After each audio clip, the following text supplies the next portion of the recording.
Remal একটানা কয়েক ঘন্টা তাণ্ডব চালিয়েছে সারা দেশে।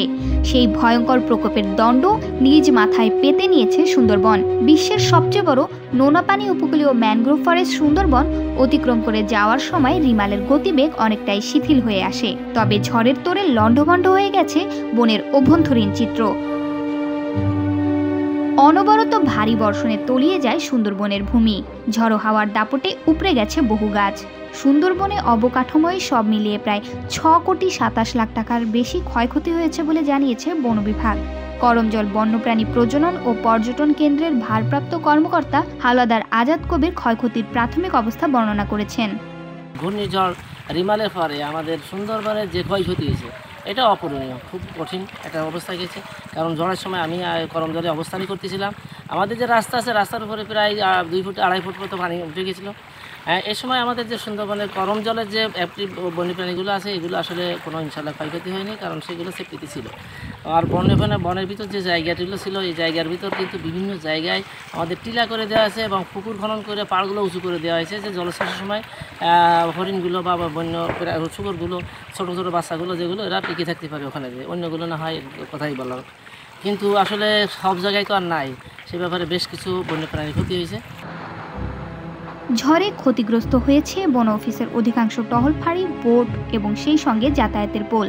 দুবলা, কটকা, কচিখালি, বগিসহ 25টি টহল ফাঁড়িতে ভাঙাচোরা অবস্থায় পড়ে রয়েছে চালাঘরের টিন, দরজা, জানালা, সোলার প্যানেল সহ অবকাঠামোর বিভিন্ন অংশ। বনবাসী এবং বন্যপ্রাণীদের রক্ষার্থে যেসব পদক্ষেপ নেওয়া যেতে পারে সে সম্পর্কে পরামর্শ দেন সেভ দ্য সুন্দরবন ফাউন্ডেশনের চেয়ারম্যান ডক্টর শেখ ফরিদুল ইসলাম। ঘূর্ণিঝড় বা জলোচ্ছ্বাস সুন্দরবনকে প্রতিনিয়ত আঘাত করছে। এতে বন প্লাবিত হচ্ছে, বিধ্বস্ত হচ্ছে। বনের গাছপালা প্রাকৃতিক নিয়মে আবার ঘুরে দাঁড়াচ্ছে, কিন্তু বন্য প্রাণী এবং বনবাসীদের জন্য অনেকটা দুর্ভোগ তৈরি হচ্ছে। জলোচ্ছ্বাসের সময় বন্যপ্রাণী যাতে আশ্রয় নিতে পারে সেই জন্য আমাদের প্রচুর পরিমাণে উঁচু টিলা নির্মাণ করতে হবে, এটা সর্বত্র করতে হবে যাতে সেখানে দ্রুত বন্যপ্রাণী আশ্রয় নিতে পারে। দ্বিতীয়ত, আমাদের যে সুপ্রিয় পানির পুকুরগুলো আছে সেগুলোকে উঁচু করে বাদ দিতে হবে যাতে কোনোভাবেই সেখানে লবণ পানি প্রবেশ করতে না পারে। এবং সরকারকে বাঘ রক্ষা প্রকল্প, বিকল্প কর্মসংস্থান প্রকল্প সহ সুন্দরবন কর্তৃক যে ধরনের প্রস্তাবিত প্রকল্পগুলো আছে সবগুলোকে দ্রুত বাস্তবায়ন করতে হবে, তাহলে সুন্দরবনের সুরক্ষা আমরা নিশ্চিত করতে পারব।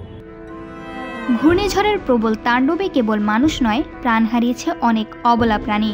সর্বশেষ তথ্যমতে পানি নেমে যাওয়ার পর মৃত পশু উদ্ধারে নেমে মোট 48টি মৃত হরিণ এবং 2টি বন্য শুকরের দেহ উদ্ধার করেছে বন বিভাগ। খুলনা অঞ্চলের বন সংরক্ষক CF মিহির কুমার দো সুন্দরবনের মিঠা পানি, গাছপালা এবং বন্য পশুর ক্ষয়ক্ষতির বিস্তারিত বর্ণনা করেন। 36 ঘন্টা সুন্দরবনের উপকূলীয়বর্তী বনাঞ্চল সমূহ ঘূর্ণিঝড় রিমেলের আঘাতে এবং জলোচ্ছ্বাসের প্রভাবে নিমজ্জিত ছিল।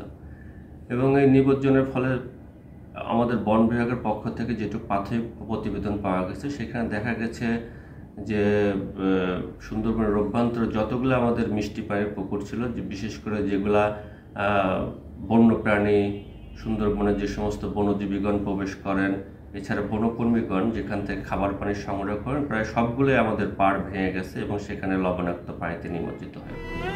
এছাড়া 17টি আহত হরিণ উদ্ধার করে তাদের চিকিৎসার পর নিরাপদে বনে ফেরত পাঠানোর ব্যবস্থা করে দিয়েছে বনরক্ষীরা।